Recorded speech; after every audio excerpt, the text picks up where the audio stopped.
Now, there's a hull of a fuss about the Genesis nursery school in Hull, which force-read its 4-year-old children a book called Grandad's Pride. And they are unrepentant about having done so, begging the question, who else is doing so, and for what purpose? I know why almost everything. I think I know the reason for almost everything under the sun. But why this sexualization of nursery school children is underway, why the primary school children throughout Britain under a so-called conservative government are being softened up, sexually speaking, with an unremitting diet completely unsuitable to their tender years, I really don't know. The undermining of all that is sacred, being profaned, all that is solid, melting into air, was predicted by a German, Dr. Marx by name, 170 years ago or so. I doubt that he had in mind that the profanity would be so ugly and dirty as that which we are currently observing in almost, if not all, Western countries. And I don't know why.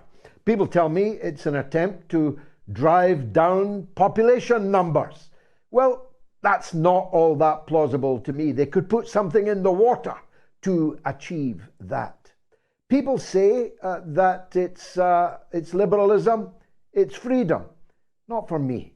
My point of view was summed up by a demonstrator with a placard that I retweeted as my tweet of the day today, which said, "Have sex with whomsoever you please. Just don't talk about it to the children." I might have added, just don't frighten the horses. You can vote on our poll on my Telegram channel, t.me/George Galloway, on my Twitter or my X, on the YouTube community poll, or on the YouTube stream. Should 4-year-olds be taught about sex matters? Astoundingly, 2% on Telegram, 3% on Twitter, 2% on the YouTube community poll, and 4% on the YouTube stream say yes, they should. I do hope the people who answered the poll in the affirmative will call the show tonight, for I am genuinely keen to know exactly why you voted yes. Now, the astonishing thing about Bongo and Bongo is that I, a news and politics junkie, had never heard of them before. The father, Omar Bongo, came to power in Gabon in 1967. That is the year that Celtic won the European Cup, now known as the Champions League. And anyone my age will remember that they were in short trousers then as we ran out into the street celebrating. In fact, President Macron was 5 years old when the Bongos came to power. 1967, when the Beatles were still rocking and rolling at the top of what we used to call the hit parade. He was succeeded after 49 years in power by his son Ali Bongo, and the two of them have ruled oil-rich Gabon, which has a population of just 2.5 million people, is known by those who know it as the Kuwait of Africa.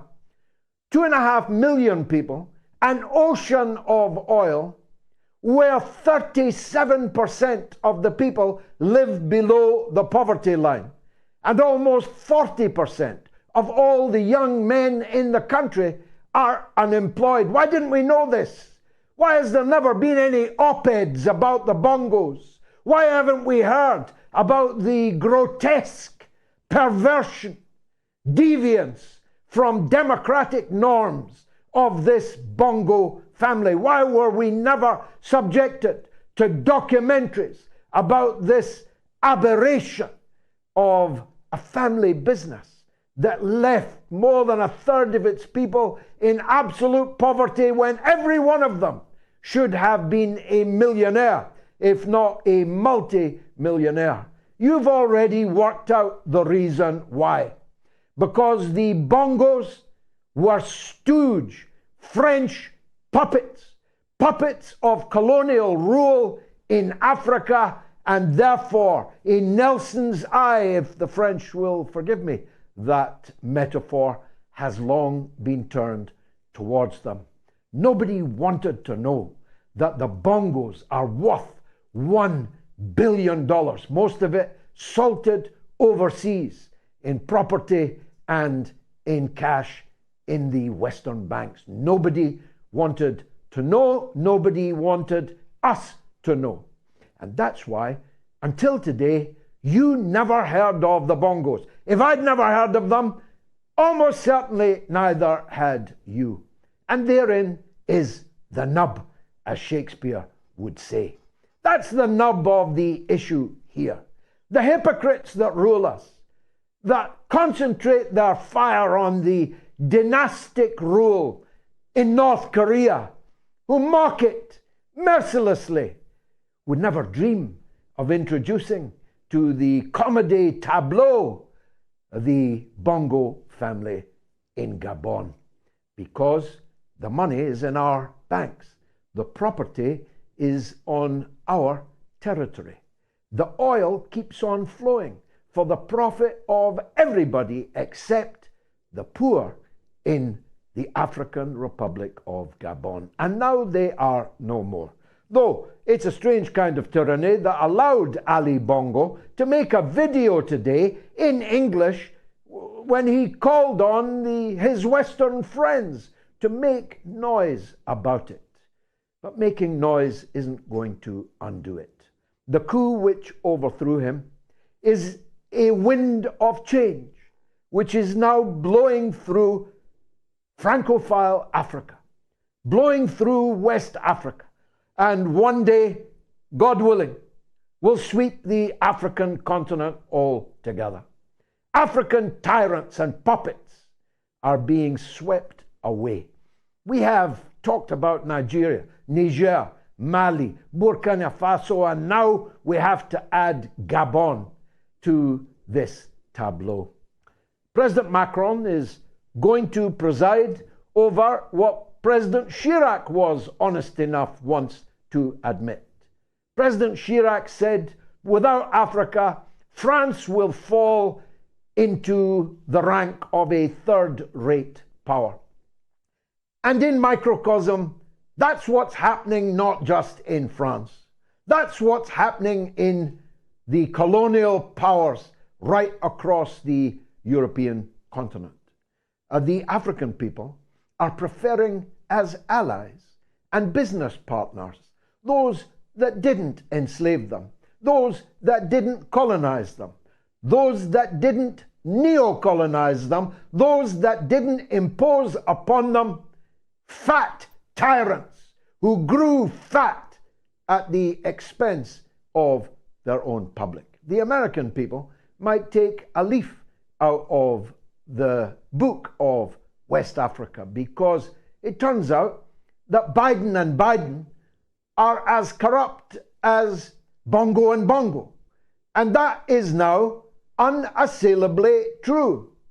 I mean, what else does the Vice President of the United States, as was Joe Biden, what else has he got to do of a day from his desk at the White House but write 5,146 emails in a forged, false, fake name to his son, Hunter Biden, to Hunter Biden's business partners, to Hunter Biden's clients and customers, and to those with whom the United States is now ineluctably drawn into a vortex which may very well end, as Tucker Carlson said, in a hot war between the United States and Russia.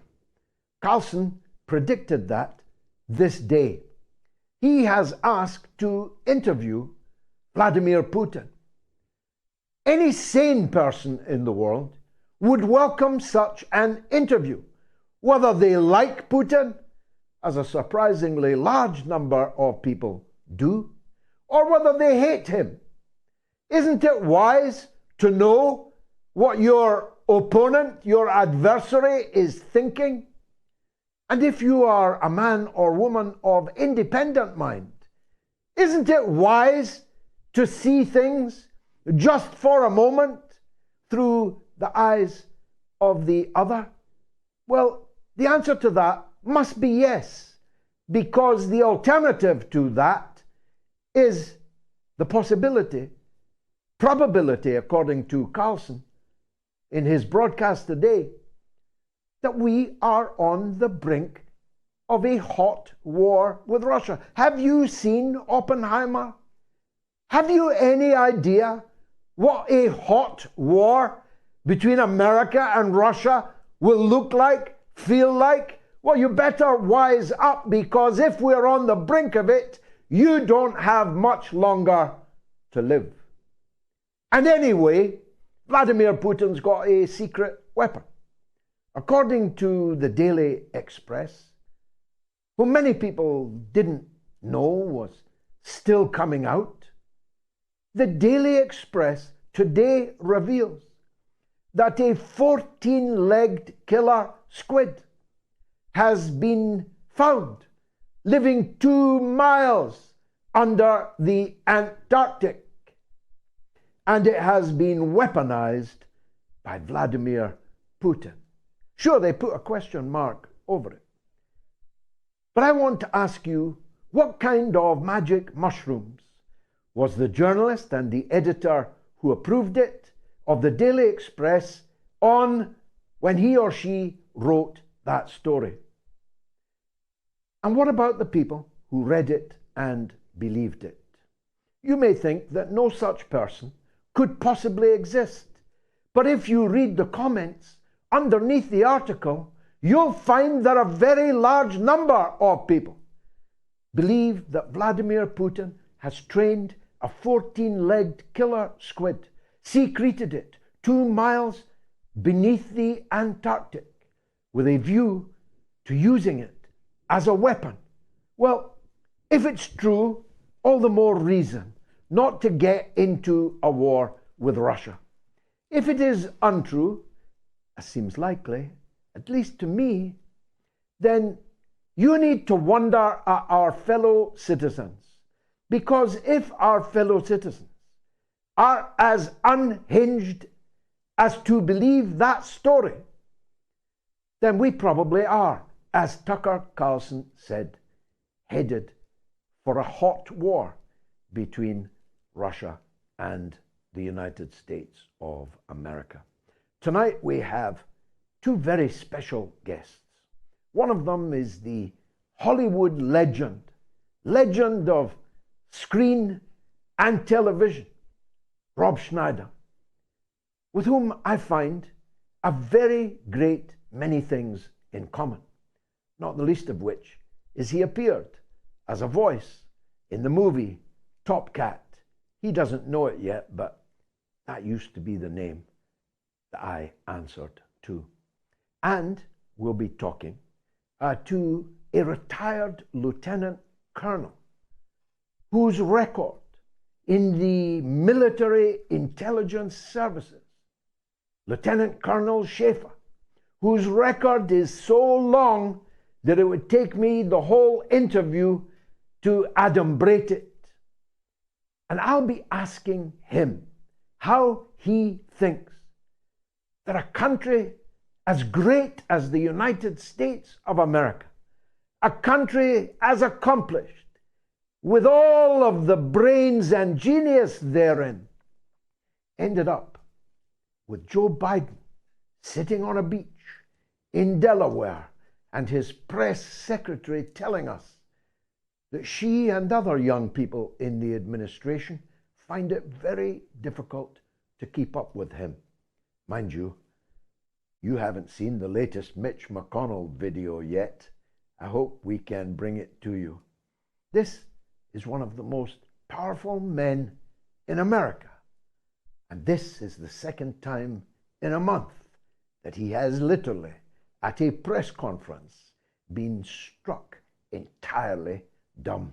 I'm cutting short my monologue tonight because I want to give these two very special guests the maximum amount of time to dazzle us with their brilliance. Stay tuned. It's the mother of all talk shows.